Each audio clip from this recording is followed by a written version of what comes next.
بسم الله الرحمن الرحيم الحمد لله رب العالمين ثم الصلاة والسلام على أشرف المرسلين سيدنا وحبيبنا ومولانا محمد بن عبد الله وعلى آله وصحبه أجمعين أما بعد السلام عليكم ورحمة الله وبركاته.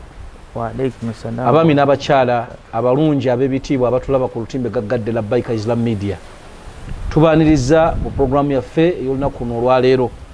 Programu yaffe ekwatagana na byanfuna kyetwandiise financial literacy.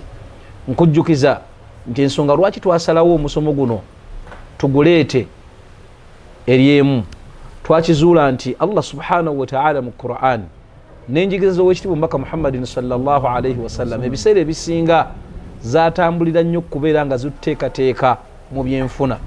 Ebyenfuna by'omuntu ebigootaana eddiini esobola okugootaana. Omuntu wakwata ebyenfuna kiyinza okuviirako obulamu bwe okugwa mu kabi ate oluusi n'anafuwa mu nsonga z'eddiini. Omuyi wa zaka alina kubeera na ssente. Omusaazi omulungi okusaala obulungi ng'atebenkedde mulina okubamu kasente mu nsawo.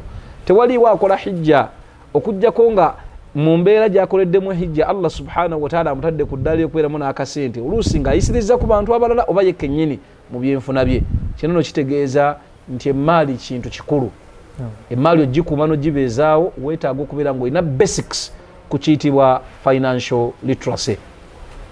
Session yaffe eno ng'era bulijjo ey'ebyenfuna tutambula ne mukadde waffe Haji Abdu Noor Katende, era nja kumusaba insha Allahu ta'ala tutule ku basiraamu abatulaba n'abatali basiraamu ku lutimbe gaggadde. Alhamdulillah, twebaza Allah subhanahu wa ta'ala atutuutisizza mu kaseera kano, era abatulaba assalamu alaikum wa rahmatullahi wa barakatuh. Wa alaikum assalam wa rahmatullahi wa barakatuh. Mukadde wange sewo badde otubuzeeko akabanga. Alhamdulillah. Naye nga abaddu ku lutimbe gaggadde batubanja bagamba nti bannaye mwatuleka tuli stack. Twali tutambudde bulungi ng'ebyenfuna tugenze tulaba abamu bakizuula nti bizinesi zaabwe zaafa dda yadde nga zibadde zikyali nzigule, naye nga zaafa dda, naye nga bulijjo batambuza omulambo. Tebaggwamu maanyi.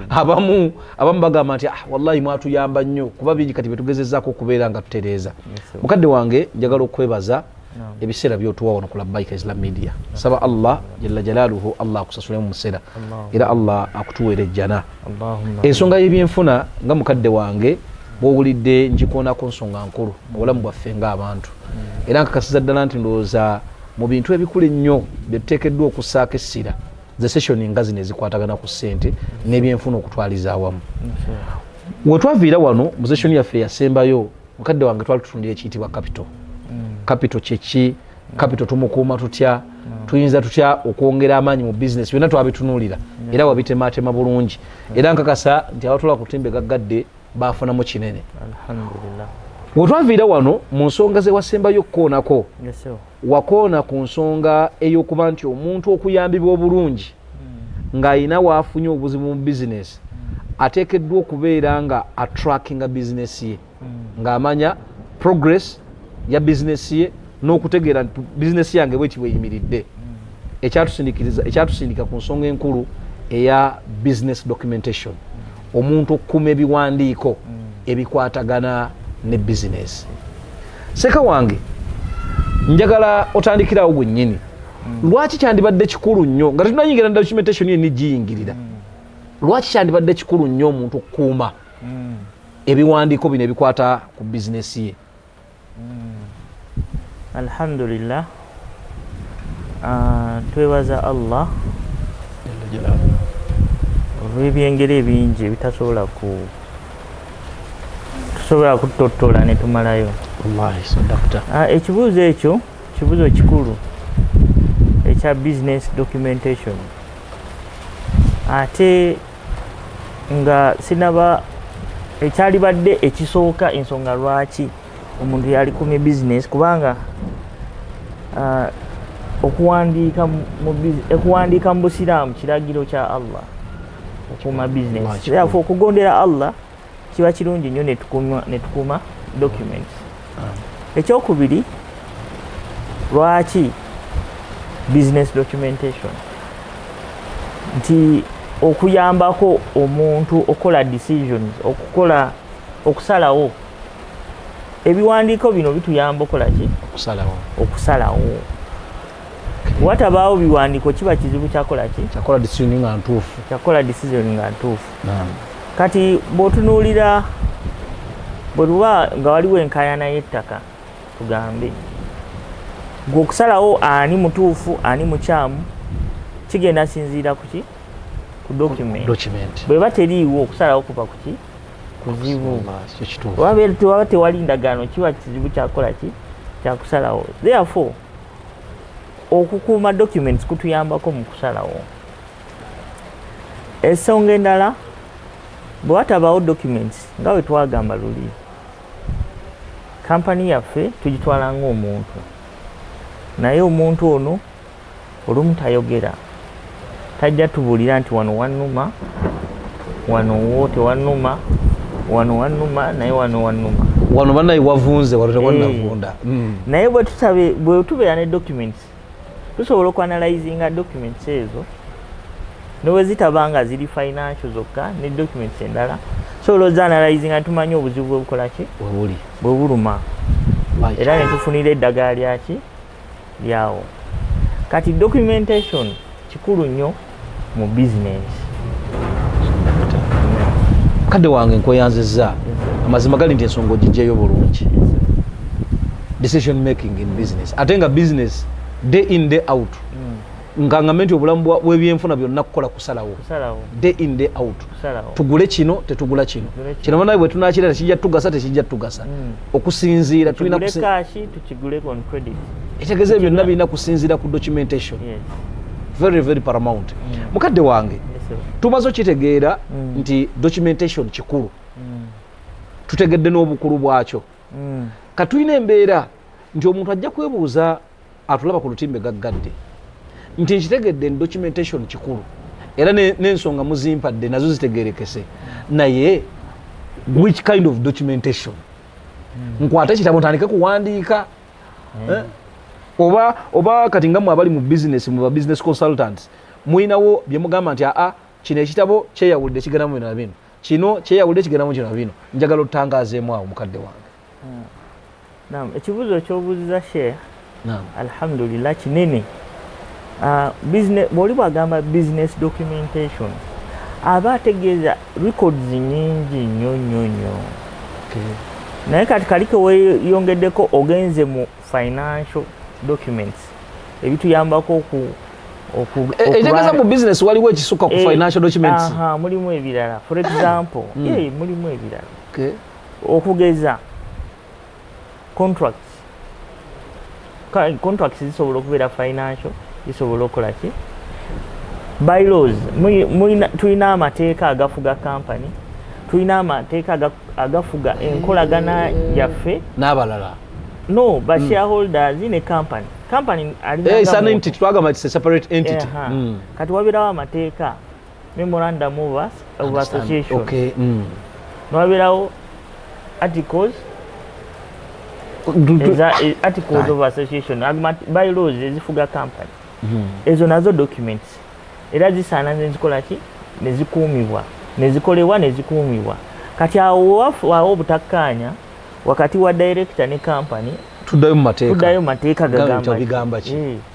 Amateeka gagamba ki nti director oba board chair gundi n'employment contracts tugenda kuwa abantu emirimu contracts okuwa omuntu omulimu terms and conditions ziri ki? Nayo document ya business. However much eyinza obutabeera ng'eri financial naye erimu ka element ka finance kubanga omuntu ono ogenda muwa omusaala naye osinziira kyo muwa omusaala kubanga olina contract naki ate ayinza n'okukukosa n'akola byatateekeddwa kukola n'abakosa ate nga mulina bye mwakkaanyaako ng'atandika omulimu guno. Omuntu wamukanyiza kukola mirimu gya accountant kujja wano nga accountant ate kati omugambi ayoze emmotoka munagamba nti manyi bosi nze ndi accountant sajja kwoza mmotoka ne mutandika okubagana mugenze mu tuzikayo appointment letter ne terms and conditions of employment ziraga ki? Omusajja ono accountant bamwe emmotoka nga tumugamba sebo wasayininga wano wagamba wano nti ojja kukola obwa accountant ate okole n'emirimu emirala gyonna egiraba gikuweereddwa bakama abo. Yes sebo. Okay. So documentation is something broad. Ndoza mo era mu business documentation mwe mujjamu ne financial documents. Okay. Kati financial documents zitandikira eri ku source document oga receipt transaction documents ezo nolaba nti naguze invoice bampadde invoice receipt bwe bityo nejja tukoze journal entries leja trial balance paka wetufuuka eri ku reports financial reports. Okay. Kati ebyo byonna kituyamba okufuna financial reports okusobola okola decisions netumanya nti oba tulina amagoba oba tetuyina business egende mu maaso oba tudissolvinga. Okay. So bw'oli wagamba nti business documentation abeera agambye ebintu bingi ebisaana okuumwa. Contracts zisobola okubeera contract nga ogambye employment, zisobola okubeera contract eya tenancy wempangisa ekifo, esobola okubeera contract ey'abasupplier, esobola kubeera contract y'abavenda abantu bengulako ebintu. Okay. So byonna bikuumibwa.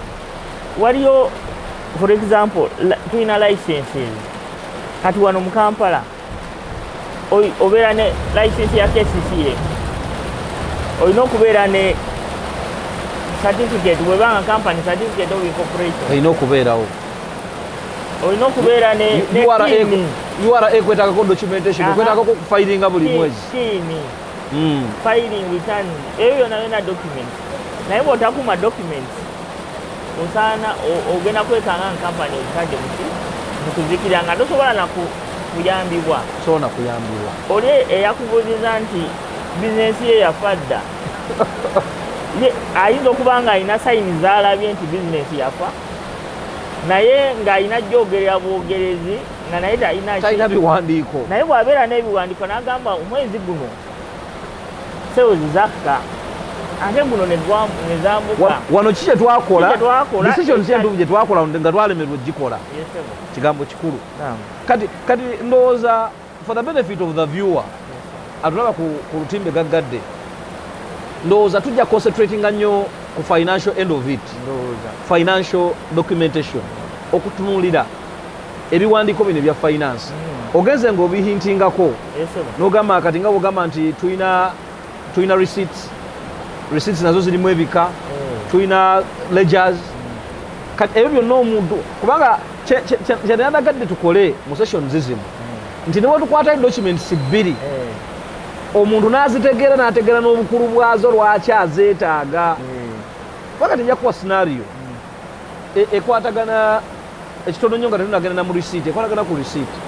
Omuntu oluusi ojja n'ogenda n'osasula ekintu ne batakuwa evidence eraga nti okisasudde n'oyagala okukizzaayo nga kibadde ne defect bali ne bagamba ndeeta receipt nga toyina ate nodda mu kukolima nogamba abantu abo bayaayi, abantu abo babbi bayinza otukola kati awo njagala sheekhe mukadde wange Haji Abdu Noor otugireyooko naddala ebintu ebisookerwako n'obukulu bwabyo lwaki twandibyetaaze nga tetunagenda mu financial document badde njagala kulaga bukulu bwa nsonga ya documentation eri general. Ngenda giragira for example eno olaba bwe tubanga nze naawe tuli mu business tulina tukoze oba partnership oba tulina company nga ffenna tuli boba ba directors oba ba shareholders minutes eza meeting zetutuula nkulu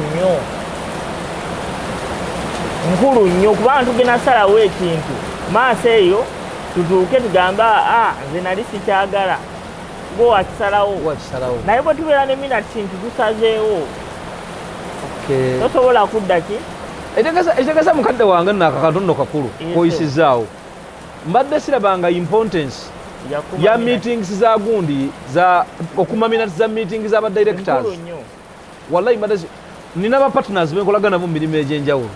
We always sit ne to discussing and we make decisions but we never write them down. kakati eyo nsobi era osookedde kuza okutereeza era mugitereeze ensobi mwandike minutes mugisayininge oba mukyetagana zitayipinga muzitayipinge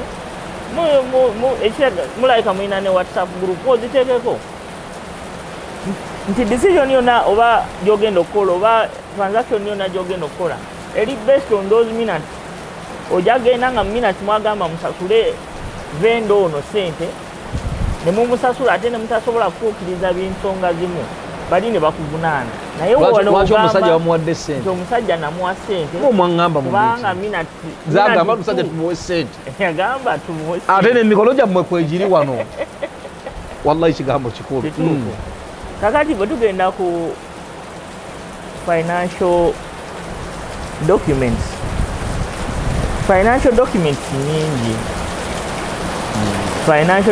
nyingi ate zivaaringa zisinziira ku size ya business.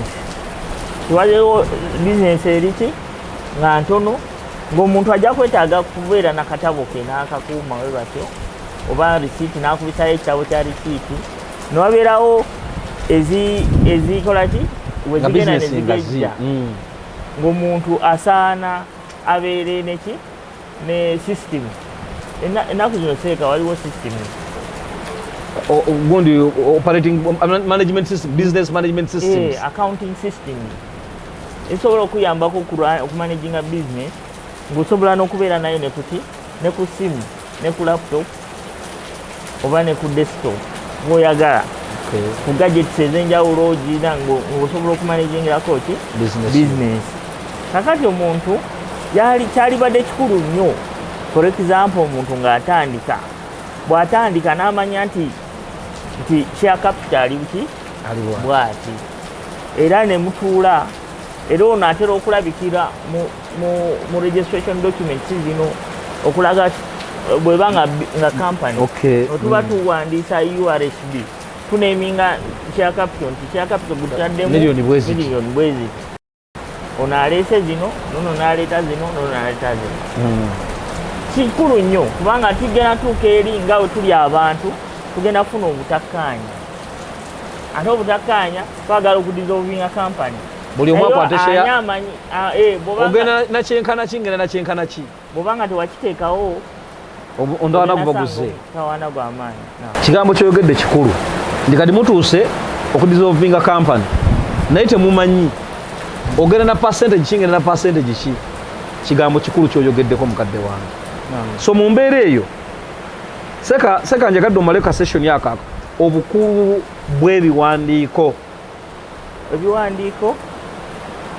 tubadde twogera ku financial document obukulu bwo twabwogedde bukulu nnyo buyamba kuki ku decision making busobola okuyamba ab'emisolo bwe bajja baagala documentation nti omuntu akuuma ki ebitabo oba takuuma bitabo akumba ebitabo abeera ne evidence bwagamba nti natunze kino bwe kiti ayinza okubeera ne evidence okuva ku contract yeva paka ku invoice paka ne ku receipt gyakola ki gyayikyuye. Kakati bwe tutunuulira documents zino tujja zitunuulira mu ngeri ya cycles zetulina business. Waliwo oyinza okubeera ne sales cycle nti otunda ebintu obitunda otya bwe mbitunda ebintu nfuna ngaba ki receipt oba bwe mbitunda ku credit nenkola ki nompuntu nemuwaki invoice ate bwatuuka okunsasula nemukolera ki nemukolera receipt. Kati awo obeera ofunye document gye bayitaani etegeeza mukadde wange kyogamba nti financial documents tugenda zikwata nga tutundira a particular category and type of business. Ndi mu kutunda na kugula. Okutunda n'okugula. Ninamu entunda za mirundi ebiri, ntunda cash oba ntunda credit. Okay, kati awo ogambye nti one at first netaga receipt. Omuntu ono ansasudde cash okumuwa receipt. Wemba ngenda gaba credit netaga invoice. Omuntu nkubanja. Okay. Nti nkuwadde ebintu naye nkubanja eno invoice ebeera ngeraga nti omuntu omukola ki omubanja sente ezo oba kino kyenkubanja kino kyoteekeddwa okusasula. kati waliwo ne business ejja okwetaaga omuntu okudelivaringa ebintu bwe mala bwe kugamba nti ndetera ensawo za sementi 5 nzaagalawa wali ku site ng'ogenda kudikola ki odelivaringe olaba nti awo waliwo documentation eya delivery wetaaga delivery note okulaga nti ebintu yes wabi ordarinze naye nembikola ki mbireese era acknowledginga mbeera y'okubirisiivinga obirisiivinze nga biri mu mbeera nnungi tonkubira simu kuŋŋamba nti sementi gwe waleese nsanzemu musenyu ng'ate naleese n'okusayininga n'okola ki n'osayininga n'okakasa nti ofunye ekintu ekituufu kale ate ojja kusangana waliwo business eyeetaaga okusooka okukola order nga gwe tebannabakutunza osooka n'okola n'oplacinga order purchase order ati bw'ogenda mu makolero gano amanene ng'oyagala gamba oyagala bintu bingi olina osooka n'oteekamu order nomala okuteekamu order ne balyoka bagikkiriza n'ogenda n'osasula ate awo ne balyoka bakuwaki bakuwa product gyoyagala kakijja ngezaako okulaga documentation eno asinziira business the nature of business you running yes kati gwe bojje waffe okwadvisinga tutunuulira bizinesi yo size ya business n'abantu abali involved ne tulaba engeri documents zewosaanidde okolaki ekitegeeza mukadde wange kyogamba nti abatulaba abalina bizinesi ezino ez'enjawulo bakkirize abakugu babateeketeeke mu mbeera y'ekikugu okusinziira ku kika kya bizinesi gye balina ovuga ka bodaboda ye bizinesi yo ng'oyinza okulunulira nti nze engeri gye nvuga boda seetaaga documentation naye tojja kuba mukyamu olw'ensonga nti naawe weetaaga otrackinga kapiki kano kalikola katya jjukira oli mu kusasula oyinza okuba akavulira ku bbanja oliteekayo essente olina n'ebirooto ebyokugulayo akapiki akalala onaategeera otya nti olikola oba tolikola nga tokumye document kitegeeza nti abatulaba bakkirize babeeyambise mmwe ng'abakugu omuntu kyekiseera asule omukugu amuleete mu bizinesi ye agyetegereze alabe bizinesi ki gy'akola n'embeera yaayo then amuwe solution eziri tailored to that particular business kubanga wiyinza okubeera nga kyoyagala okuteekamu ng'ate ku bizinesi yo kiri costly nga kigenda kubeera very expensive nga kigenda kubeera kitwalya ssente zonni olina akaduuka otunda byakunywa juice olinawo kafirijiko noyagala bakuwe management system oyagala oteekewo accountant awo nga ogenda musasula sente nyingi kati gwe yali wadde nga sole proprietor kifu gwakola buli kimu just tugaidinga nti wandika kino wandika vote ne vote wallahi sadakta ensonga gy'okonyeeko nkulu kitegeeza nti banaye abatulaba ku lutimbe gaggadde Labbaika Islam Media tukkirize endowooza kyekiseera bwe tuba nga twagala okuseseetuka okuva we tuli tukkirize abaddu bano Allah baatadde mu nsi nga Allah ayina ebyengera byabawadde in terms of ilm omanyifa Allah atugamanyi mu Qur'ani omwo fas'al ahli dhikri in kuntum la ta'lamun ekintu kyonna bwe temukinaako kumanya munoonye bannannyini kumanya mubabuuze ku nsonga eyo ndowooza tukkirize ffe ffenna abasazeewo okukola bizinesi nti waliwo abantu abakuguse nga bakuguka mu kuteekerateekera businesses tukkirize tubakozese ekirungi wanzaamu amaanyi wagamba nti gwe ne ofisi yo mulinawo ne pro bono gundi mukwatamuoko naffe abajjanga amazima gali nti tuli tetulinamu ne mutuyamba buyambi nakusaba dda nti otukeko ewange naye tonnatuukayo ssebo mukama wange ndi bubi sijja kugamba nti bizinesi nfu olwa financial literacy keninawo but I need hope naddala mu documentation okusinziira ku documentation okukola business decisions business ezisinga tuzikola out of experience nogamba nti okusinziira mu bumanyirivu enna mulimo guno kati nsazeewo naye nga tolina reference yonna gy'oyimirako nogamba nti nakoze okusalawo kono okusinziira ku bitabo nti bigamba kino so mukadde wange njagala abatula ku Labbaika Islam Media obategeeze bayinza kusangawa alhamdulillah nze era bw'otuuka ku Labbaika osobola okunfuna ku Chamtawal osobola okunfuna bulungi nnyo ne nkuyambako ne tutuula ne tulaba ebitabo ebyo naye nga mbadde nsaba seeka mbadde njaga kuyisaawo kano nti omuntu bw'aba awandiika ebiwandiiko byonna, waliwo omuntu agenda okuwandiika awandiike essay nti natunze ono yajjidde mu saati ya guliini biki nedda. Sigwe tugamba okuwandiika tetutegeeza ekyo. Waliwo ebintu ebiri ki mu kuwandiika. Ekisooka, point esooka, ffe mu accounting bwe tuba turecording a transaction tugirecordinga ejja n'ebintu bibiri bibiri nga mu Quran era olaba nti waliwo Katonda waleeta ayas nga zijja bibiri. Newe tuba turecordinga transactions zino eza finance tuzirecordinga bibiri okugeza sekaba ojjonguleko ekintu nompa sente obeera ompadde sente mbeera nfunye ki sente cash yes.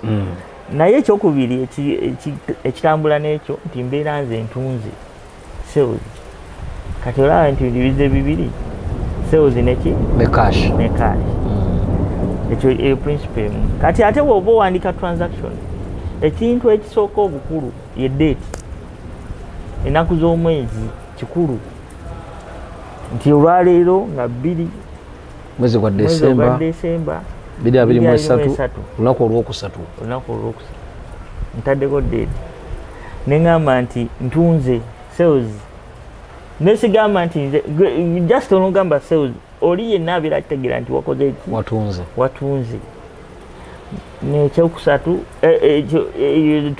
tutera giyita particular nti date description or particulars it could be a description nti natu sales wakoze sales nentekako nekyokusatu sente amount. Kati awo wava obuzibu abantu engeri gye bawandiikamu, olina awandiika 3,000 n'agiwandiikamu 3,000. Awo abantu naddala mu bizinesi entono bakola obuzibu ne zeros ezo. Kati kintu nsonga nkulu nnyo okuwandiika zero entuufu n'owandiika nti byabadde 3,000 si 3 oba ng'oyagala kuwandiika million 3 n'owandiika 3,000. So being cautious with figures nga tuziteeka mu documents zino. Kati ebintu ebyo biriki naddala nga tuwandiika date, description, amount. Okay. Kati ebisigadde byongerezebwako byongereza naye ebiriki bye bino. Era bw'oba osobola okuwandiika nti natunze nakoze sales naye natunziza seka Bilal n'omuteekawo nti Bilal kitegeeza omubanja. Kati gwe mpa document yo nsobola okugyamu ebintu ebyo mangu nentegeera nti wano yatunda on credit ne tutunuulira ene walala oba seka Bilal yasasula oba teyasasula. Tracking okwo. Abatulaba ku lutimbe gaggadde Lwaki Islam Media tukujjukiza nti bino byonna tubyogera n'ensonga lwaki tubyogera kukuyambako gwatulaba naffe kennyini abatudde eno ebigambo bino byetwogera bitugasa kinene. Mukkirize tulongooseemu enkola gye tukola mu businesses. Ekimu ekituviiriddeko obutatambula ne bizinesi zaffe okulaba nga mwaka ku mwaka zibeeranga bwe ziri tuganye okukyusa. Tulowooza nti ebintu byennyini bigenda kukyuka. Omusajja yafulumya statement egamba nti it's only a fool who does things the same way repetitively and expects different results. Ekintu okikoze mu ngeri yemu omwaka guno 2023 kiriza okyuseeko enkola mu 2024 Allah waba tutuusizaayo otambuleko ng'abakugwe bakola ki bagamba wewe ogambe nti omwaka guno njagala ntambulire ku advices eziva mu baki eziva mu bakugu ndabo bannaafunawo enjawulo. Ndowooza kigambo kyandibadde kikulu nnyo. Tukkirize change. If we want things to change we should change. Kigambo kikulu. Haja mukadde wange Abdu Noor nja kusaba mu kigambo kimu 2 onsibulira abatulaba bannaye temulowooza nti egundi eno tugikomeza wano nedda tugenda komawo tutunuulire nga bwolaba nti mukadde waffe atulaze ki ebintu ebiri ki mu documentation bye tulina okutunuulira ennaku z'omwezi description ya sale webanga ebadde sale okudescribing ekintu event ebaddewo transaction yonna ebaddewo okugidescribing obulungi for future use osobola okudda okureferencinga transaction nga muyategereka n'okubeera cautious ennyo nga tuwandiika emiwendo kubanga ojja kuwandiika omuwendo gukufuukira ekizibu mu maaso awo omusajja agambe nakuwa $3 nga ne document eraga $3 naye nga yakuwa emitwalo ago mu kkooti ogambe nti omusajja mubanja esente zange $2,700,000 omusajja agenda muwa $3 era ne risiri gye yampa giina eraga bulungi mugitwale mu kkooti ofune financial loss eyo lwabutawandiika bulungi tujja komawo twongere okwetegereza ebiwandiiko bino ndoza kimu ku kimu Allah wanaaba atuwadde ebiseera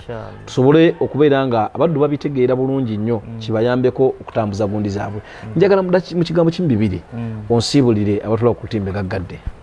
Alhamdulillah neyanza nnyo sheikh neyanza ne management eya Labaika Islamic Media olw'akakisa kano kemumpa nemumpita nenzija wano nembaako obugambo obutono bwentuusa eri abantu bonna abatulaba wadde basiraamu wadde si basiraamu.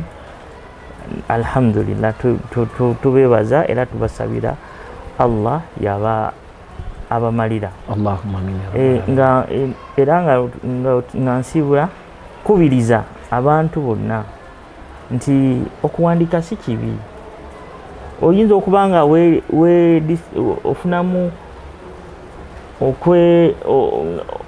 discomfort ntono naye